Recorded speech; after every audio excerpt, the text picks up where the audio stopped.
Megan, welcome. Thanks so much for having me, Jason. Great to have you. I loved your book. The title is Invisible Kingdom and really speaks to the heart of so many things we're trying to do at Mind Buddy Green and uncover all of the crap that so Yes. many people are dealing with who are going through invisible illnesses. And you went through the ringer, which you chronicle so beautifully in your book. So let's start there with your personal health journey that led you to write this book. Yeah.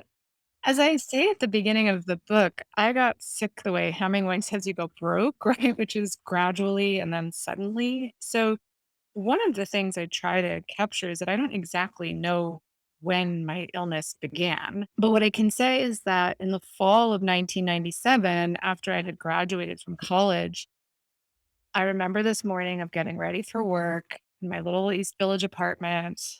Beautiful cold day. I walk outside. I'm stopping to get my coffee and get to the 4 or 5 train up Ninth Street. And all of a sudden, I felt as if I were being attacked by either bees or I had little needles just being poking into my body from all over, up and down my legs and my arms. This kind of attack of what I called electric shocks. And it was incredibly severe, so severe that if I didn't rub my arms and legs, it was as if, well, in the end, my legs and arms would kind of twitch and spasm. So it looked quite strange, I'm sure, on the street, rubbing my arms and legs frantically, trying to get the sensation to stop. And really, from that point on, I underwent a roller coaster of strange symptoms that no doctor I saw could quite identify a cause for.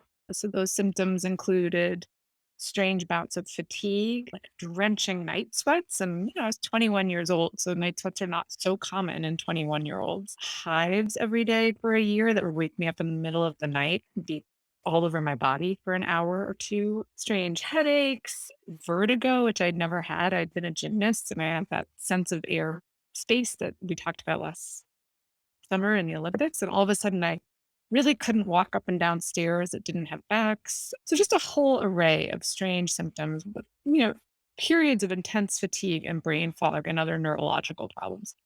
So I also had terrible abdominal pain whenever I had my period. And so I went to, a series of doctors as one does. And my dermatologist said, well, maybe the electric shocks were really just dry skin. And my gynecologist said, my OBGYN said, lots of people have abdominal pain. It's probably okay. Maybe it's endometriosis, but I'll never forget. She said, that doesn't really matter unless you're trying to get pregnant, which was strange because it mattered to me. I was in extraordinary pain. Yeah. And I just sort of would periodically go to the doctor and say, something wrong. I'm really not feeling good. But my labs always looked good. And, I was like a fit 20 something who ran and they would look at my cholesterol. My cholesterol was fine. And they'd always come back and say, well, maybe you're stressed. You have a really stressful job. I was an editor at the New Yorker at the time. I did have a stressful job. I worked a lot. And so I sort of accepted that at face value. But as these symptoms got worse in my 30s, it became clear that something really was going on that I couldn't ignore. The fatigue got worse, the neurological symptoms got worse. I had to have surgery for lots of cartilage tears that I suddenly had all over my body. Just strange things were happening. And finally, it got to the point where I thought, I can't keep accepting what doctors are telling me. There's something wrong, and I have to get to the bottom of it. But it's slightly shocking to me in retrospect how long it took to get to that point of really embarking on my own personal quest. Um, Once I did and started searching for specialists and integrative doctors and seeing acupuncturists and finding specialists in women's health and rheumatologists, I was then belatedly diagnosed with autoimmune thyroiditis. So I had Hashimoto's, which is an autoimmune thyroid condition. And, once one doctor actually looked for those antibodies there, they were, right? But no one had ever really looked before. In the way of the roller coaster, though, I didn't get fully better after being treated for this thyroid disease. So my doctor said to me, look, I think you just have to accept that your life is never going to be the way it once was. You're going to function at 80% forever. And I remember looking at her and thinking, "At 80%, I'm more like 20%, like something's really going on." And had gone online and was reading. So I said, well, could my cortisol be off? Could I have food sensitivities? And She was really helpful in many ways. She said, "I think you should stop eating gluten. A lot of autoimmune patients can't eat gluten," which at the time, very few conventional Western doctors said. So she really helped me. But she could only help so much, right? And there I was, still sick. So I just kept searching for answers. And over the years, there were about 2 more years of me getting sicker and sicker, actually. And I ended up at an infectious disease doctor who did a full panel of infectious diseases and came to the conclusion that I had Lyme disease. I had a pretty suggestive test for Lyme disease. It wasn't a clear CDC positive, but it had a lot of antibodies on it, a lot of them specific for Lyme. And so she said, "I really think we've got to get you to be treated for this and take this seriously." So I then underwent kind of radical antibiotic treatment for months and months that immediately did get me much better from where I had been. And yet even then, I didn't get fully better, right? So I think my journey was one of realizing, right, I really do live with a chronic illness that I'll never fully understand, but I felt like there was more I could learn. And over the subsequent years, did come to the conclusion after seeing a cardiologist that I have a genetic condition known as hypermobile Ehlers-Danlos syndrome, which I'm sure some of your listeners will know about, but it's a group of connective tissue disorders where your collagen is just you have a gene that means that you don't make collagen the way everyone else does. Your collagen is more frail, it's more fragile, it's more likely to tear. So suddenly all those surgeries for joint repairs made sense. It's more likely to lead you to have dysautonomia or problem of the autonomic nervous system in which your veins don't adequately constrict, among other things, when you stand up, leading to faintness and dizziness and brain fog. And so, there you have the very simplified version of that, if you can believe it. That's the simplified version of the quest. And along the way, there were a lot of other strange things that started showing up in my lab. And I became interested in the question of why, in an age when you can get a diagnosis for ice cream headache. I think the medical term is sphenopalatine ganglioneuralgia. Why did it taking so long to get recognition and diagnosis for what was going on with me? You mentioned your journey had taken years. How many years from the onset of symptoms in your 20s to that moment where you were satisfied with a medical diagnosis and a plan for treatment? How many years Uh, transpired? The first diagnosis, which was thyroid disease, was 15 years after the onset. That said, I did get diagnosed with endometriosis a little bit earlier. So that was 10 years after the first, which is still extraordinary. So 10 years after I first went to the doctor saying something's wrong when I get my period, a full decade later, I got diagnosed with endometriosis. 5 years after that, I got the autoimmune diagnosis. And then 2 years later, so 17 years after the Yeah. first Lyme symptoms, I was treated for Lyme disease.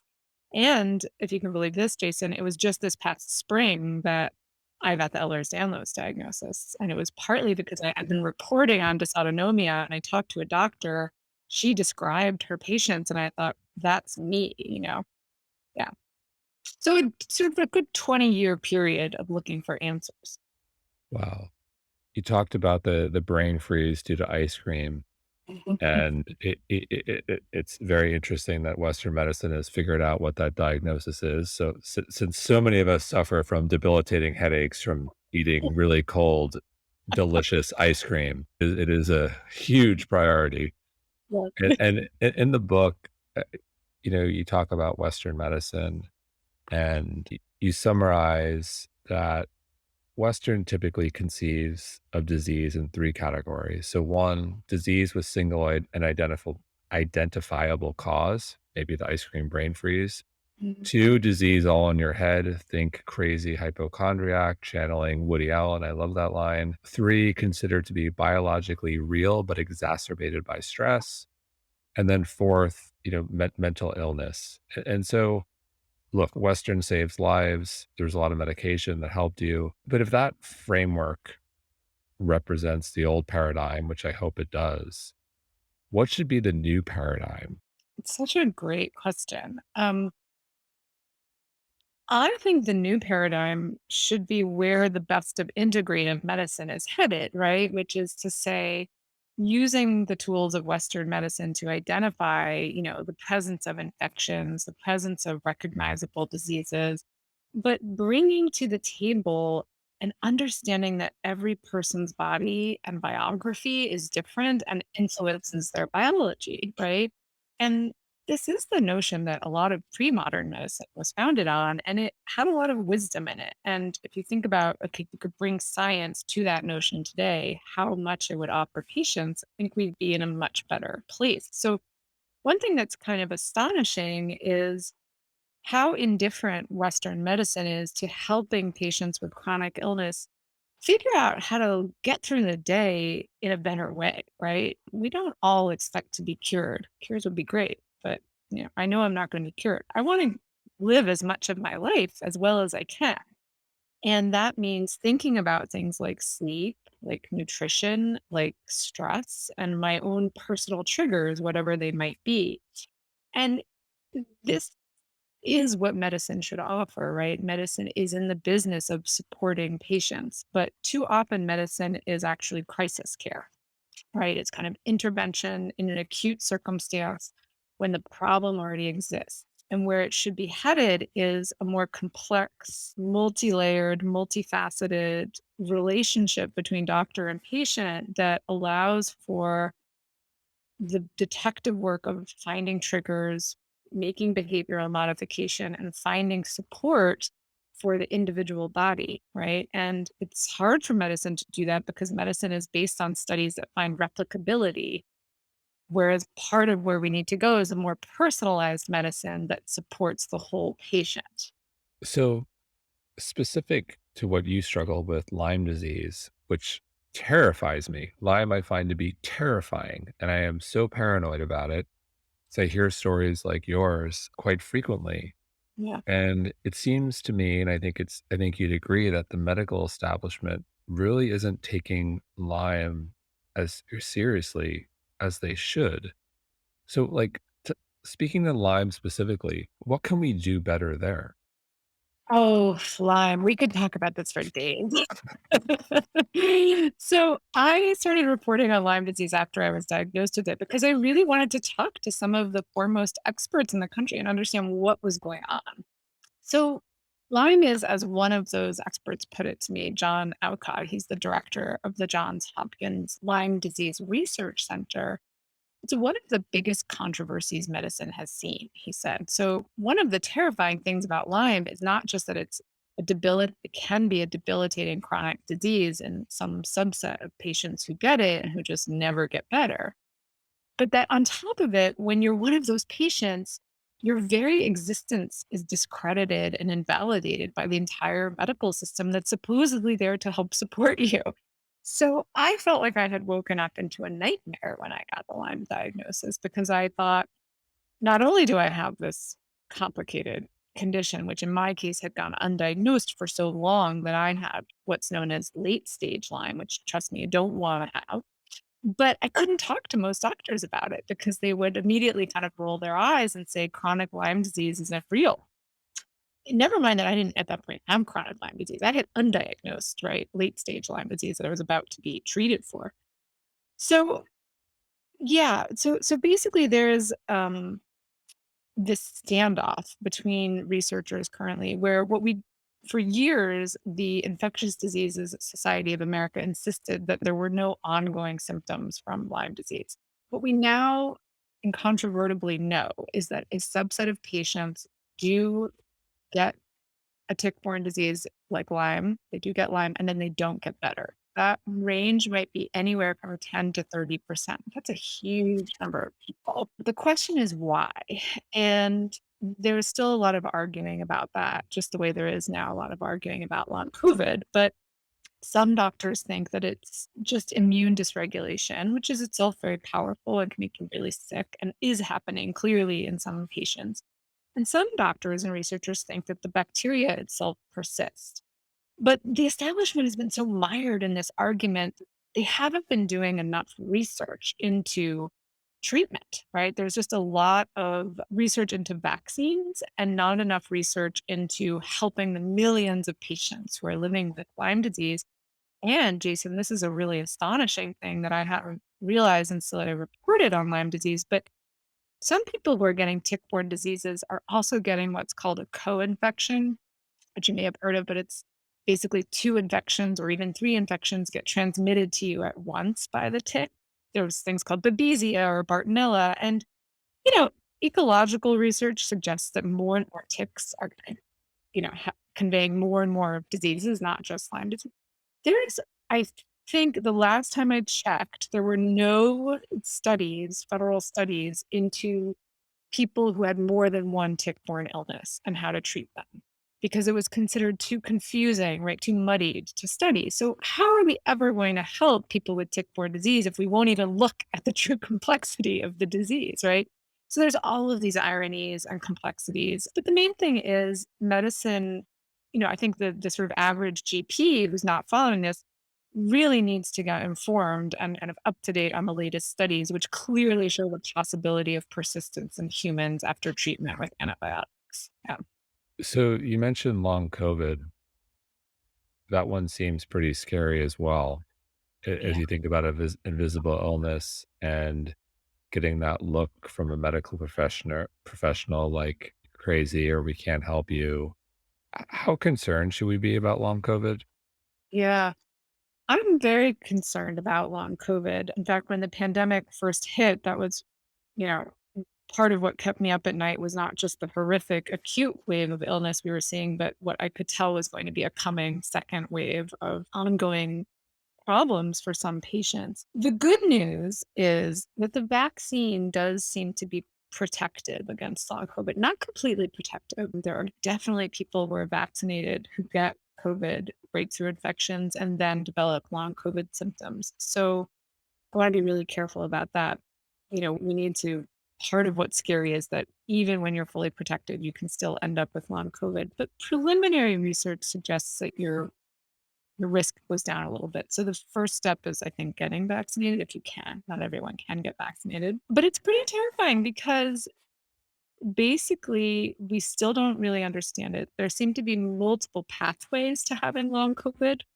And I think what long COVID shows me is that in general, we're too cavalier about viruses, right? That there are a lot of viruses that impact a subset of people, not everybody, but a group of people, a significant group of people, in a way that can leave them really debilitated. And that has to do with genetics. And again, this kind of personalized medicine where we need to move toward. So I don't know. I was reporting on this before the book came out. I was talking to virologists and I just thought, oh no, another bad virus. This is all we need. Like, struggling so much with Epstein-Barr as it is, right? Which is another virus that can trigger a lot of autoimmune disease.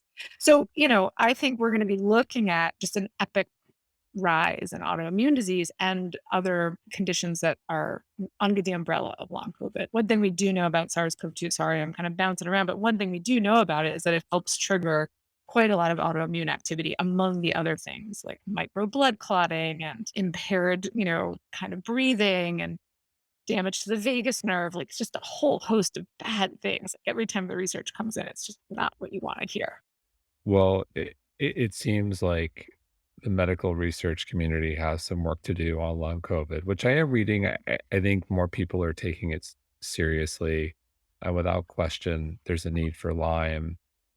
And more generally, something you mentioned in the book, you have a chapter titled The Woman Problem. Up until recently, most medical research was conducted on men exclusively, excluding women altogether. So, if we're looking to medical research to help us navigate through these complex conditions, and we're not even looking at women, I'm glad there seems to be a change there. But I read that, wow, I know. I know. Yeah. And to this day, it's almost, mostly done on male animals too. It's like at every stage, the animals are male, the humans are.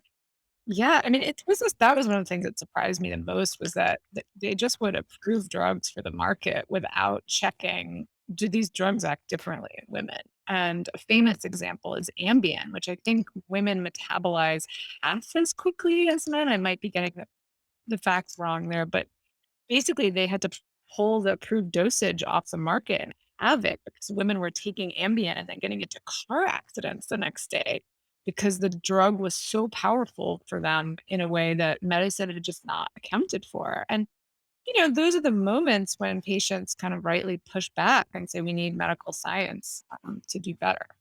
So you had a 2-decade journey, and everyone should read the book. You have so many great stories to tell about what that journey was like. And I thought it was interesting. You said that one of the hardest things to convey to doctors and friends was the debilitating fatigue. Why was that? I've thought about this so much. I think there's a few reasons. One, the language we have. Fatigue is really not the right word for what patients who have immune mediated illnesses like autoimmune disease or long COVID experience. It was more like, I remember thinking it felt like I was getting up in the morning and trying to move through the day, but my body was made of sand and I had to hold it all together. And it was just beyond exhausting, right? It was just this effort, sense of effort to do basic tasks. So the word fatigue really didn't encompass that. The word fatigue makes it sound like you're tired. But what I felt was as different from what a healthy person feels after missing a little sleep as, the coronavirus is from the common cold, right? It's just totally worlds apart. So I also think we live in this frenetic, hyper productive culture, sort of late capitalist culture that really doesn't want to even think about ways in which our lives might be limited, right? Doesn't want to contend with limitation. And so just in that cultural level, no one wants to talk about something vague like fatigue. It just seems like moral weakness, right? One doctor even said to me dismissively, Megan, we're all tired, and I thought, well, I'm not talking about that. I'm talking about something else. So the astonishing thing to me, like I spent a lot of time trying to read about this when I was really sick, was that there didn't seem to also be an explanation for it. And I think when we lack clear cut understanding, we tend to, as I argue in the book, psychologize or dismiss it. So without a clear cut medical scientific explanation of what that sort of cellular bone deep fatigue that attends these illnesses really is, like what is it? Well, doctors shut it off and then just dismiss it, right? But I think if they knew what it was, if they could say, "Oh, the ATP processes in this cell or your mitochondria are doing this," then we might have a different relationship to it. But there's a real knowledge gap there. So I think for all those reasons, it was impossible to communicate. The reason it was the worst symptom for me, along with brain fog, was that it eroded my very being and sense of self, right? I'm a writer. I had wonderful friends. I had a job I loved. I was in pain all the time. The pain I could ignore most of the time. It was depressing. It had its own problems, but I could not overcome the fatigue. I couldn't even carve out like the 2 hours in the day where maybe I could read a book or write a poem or do something that gave me that intact sense of self. So for me, it was just a really devastating symptom to live with. So you touched on this a little bit earlier, but I'm curious, how has your philosophy evolved on Mm, health in terms of medicine, food, lifestyle, movement, sleep, environment, everything? What have you learned in your journey? yeah. So I think the broadest and most important thing I'll say is that at the beginning, I really thought of it as my journey, right? Sort of an individual problem I had to overcome. And along the way, I came to see that my illness was much bigger than me, that so many of us were sick in this way. So many of us had autoimmune diseases or chronic fatigue syndrome and were being ignored and invalidated. And that changed my philosophy a lot from a sort of American hyper individualism to a sort of ethic of care and of social interconnectedness that became really important to my sense of the journey I was on too, right? And even as I felt very alone and isolated, I became so aware that I was not alone in this condition, which really broke my heart. And it's part of why I wrote the book. In terms of the other sort of ways my philosophy changed, I think that like many young women, I was excited to live my life and control it and conquer the world. Not conquer the world, but I just thought I Mhm, could control the outcomes in some way. I mhm, felt sort of been educated to feel that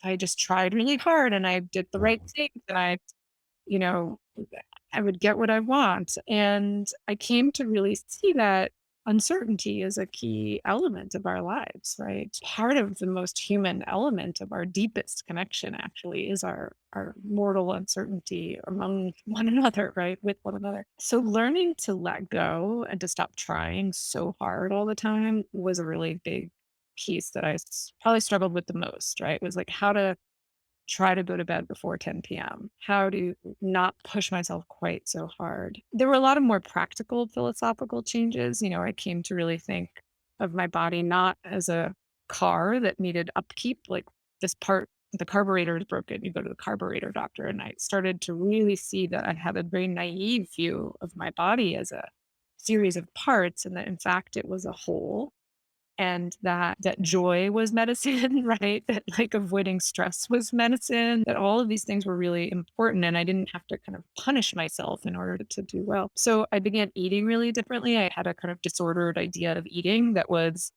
you know, you wanna be thin, so your goal is to eat in a way that makes you thin, right? And I think I really pivoted in while I was sick to understanding that I was trying to eat food and use food to nourish my body and to make every cellular process go as smoothly as it could, and that it was like a wonderful part of my life that would strengthen me and bring me health, and that it needed to be less processed and all of those things. So it led to a really profound shift in my everyday life and my philosophy of sort of seeing myself as much more a mind within a body, right? I think I always thought of my mind as just something, the body just happened to house my mind, right? And I thought my mind can control my body. And in fact, I really have arrived at a much more holistic sense that if my body's not doing well, my mind's not going to be doing well. And if my mind's not doing well, my body's not going to be doing well. So I hope that answers your question. There's more I could say, but those are some of the key changes. I think it's powerful, and I think in the health and wellness world, we're often looking for what's the superfood, what's the marker we're looking for, how should I eat, what should I exclude from my diet. You can't exercise your way out of a bad diet, but at the same time, you can't underestimate the power of purpose, Yeah. joy, Yeah. having some sort of belief system, the power of letting go. I think for us Yeah. type A's, that's always the Yeah. real hard one because we're used to setting goals and working hard and accomplishing those goals, setting a new goal and so forth and planning. Yeah. And letting go is hard. Yeah. And letting go is really hard when you're suffering and no one's listening to you. And so you're like, I got to figure this out myself.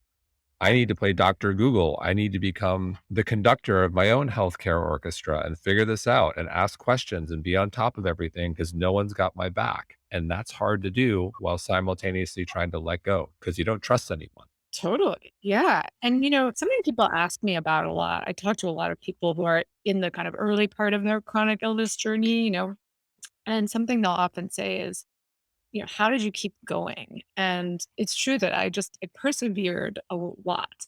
But one thing I always say to people is, there are times you need to stop. There are times you just need to take a break. And it sucks because it means you're going to be sick longer, but sometimes you just can't do it. And that's part of being sick and looking for answers. So I think when you're sick, it's a really delicate balancing act between the insistence on the reality of your own disease and, absolutely every one of our listeners should feel empowered and motivated to not motivated, but empowered to get answers from their doctors and to know that if the doctor's not giving you those answers, you should move on. Right?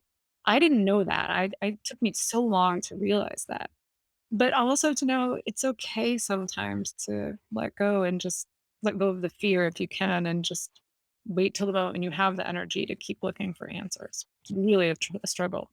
Yeah, so what is some of that practical advice for someone listening who's dealing with an invisible illness right now?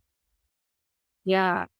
I think The things I wish that I could go back in time and tell my, 21-year-old, 25-year-old, 30-year-old self are to have more compassion for myself. I mean, that sounds really easy to say, really hokey maybe, but I think it's really true. It's just to have been a little gentler. I spent a lot of time feeling that the illness was somehow my fault or an aspect of my character that was a sign I was in the wrong relationship, right? Instead of thinking my illness is a consequence of, all kinds of environmental and genetic accidents and realities, our society's fault, as well as, there are things I can control about it. So there's that compassion to yourself. The other thing I wish I had known was that I didn't have to take in curiosity for an answer. I really waited far too long to try to find more answers. I took my very nice but doctors, kind of reassurances at face value. And I didn't say firmly enough to them, no, something's really wrong. Like I'm not functioning like other people. So there's that. The last piece is it's really hard work, especially when you're young, right? And you're building a life. It's really hard to let go and say, no, I can't go out tonight, or no, I need to go to sleep by 9 p.m., or I can't take on that work project. It was so challenging for me. And I felt shame around it. And I was really silent around it at the time. And I hope and I do think there's a generation of people who are just better about asserting the reality of their own lived experience, and I do wish that for our audience and listeners. Yeah. So you're an incredible storyteller, and the book is also filled with great research. And I'm curious, what was there one specific study that you came across in the process where your jaw just dropped and said, "I can't believe that's real"? Yeah.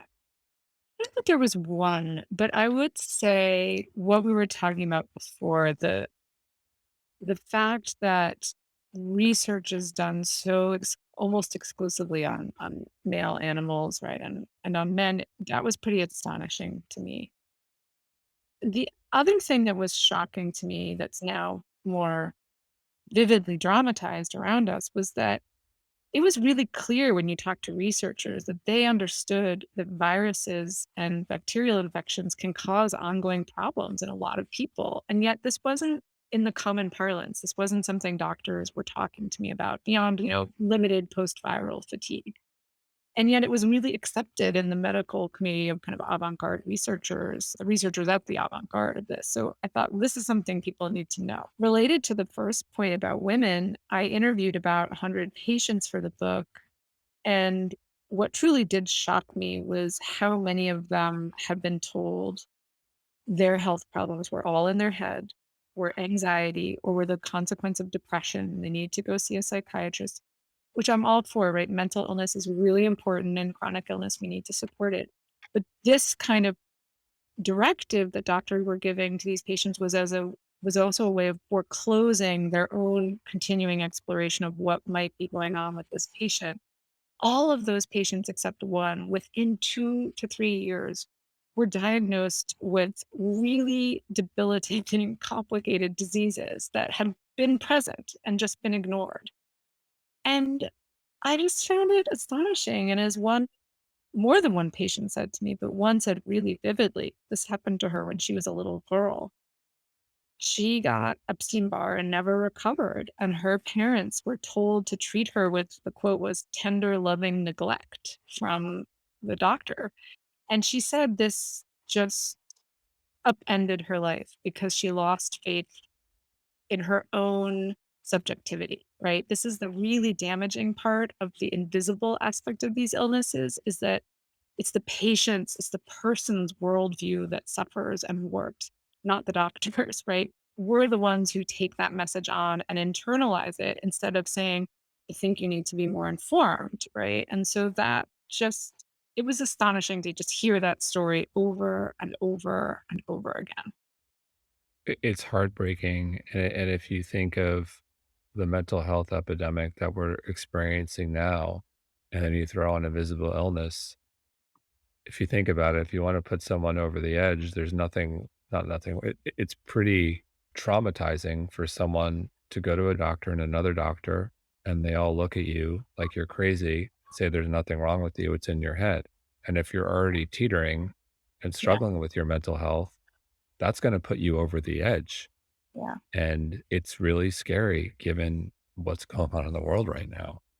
It's really scary. And a particular fear I have around this with long COVID is that there's so many doctors who still don't really understand that what we call dysautonomia, which is dysfunction of your autonomic nervous system, which controls sort of a lot of reflexes in your body, is at play. And a bunch of the long COVID patients I interviewed were getting this invalidation and non recognition and told specifically to go do PT. And one woman I interviewed said, I would go to PT and then I would collapse because actually, really tough PT worsens dysautonomia. You have to do PT in a really specific way if you have dysautonomia. So I'm worried that we're going to see patients whose conditions are worsened because they're not being believed and they're told to do this practice that's actually contraindicated for them. They need something much more specialized, much more informed. So again, I think patients have to really realize like they're the experts in their own body. We want to follow evidence, but when evidence isn't there, what you know about your body is evidence. Amen. So in closing, I'm an optimist. You're an optimist. You wouldn't have gotten through everything you've gotten through in almost 2 decades. And so what is your hope with this book? What do you want people to take away? What's the change you want to see in the world? Yeah. There's a few hopes. I almost feel like I can't dare articulate them, but let me try. I think the most intimate hope is that other people with invisible illnesses or people close to them will read it, but that the people who have invisible illnesses will read this and feel seen, right? They will feel recognized. They will know in a really intimate way that they are not alone. Their stories are going to be different from mine, but hopefully there's things in what I've captured that resonate and bring some kind of solace and comfort.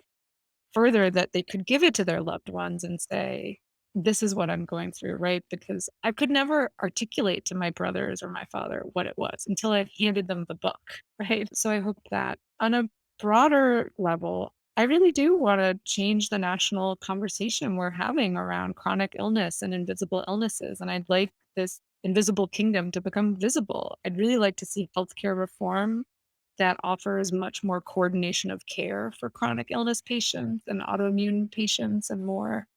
And fundamentally, I'd like to see patients be centered and more trust in the narratives that patients tell about these kinds of illnesses so that we can acquire the tools to start to treat research and hopefully learn to live with them better if not always overcome them, right? Because I do want to be careful about not just saying putting us all back on the recovery narrative that we know is impossible for some of us, right? So, but it is the case that medicine lacks the tools to treat these diseases and it lacks the structural setup that we need to offer comfort and care to patients.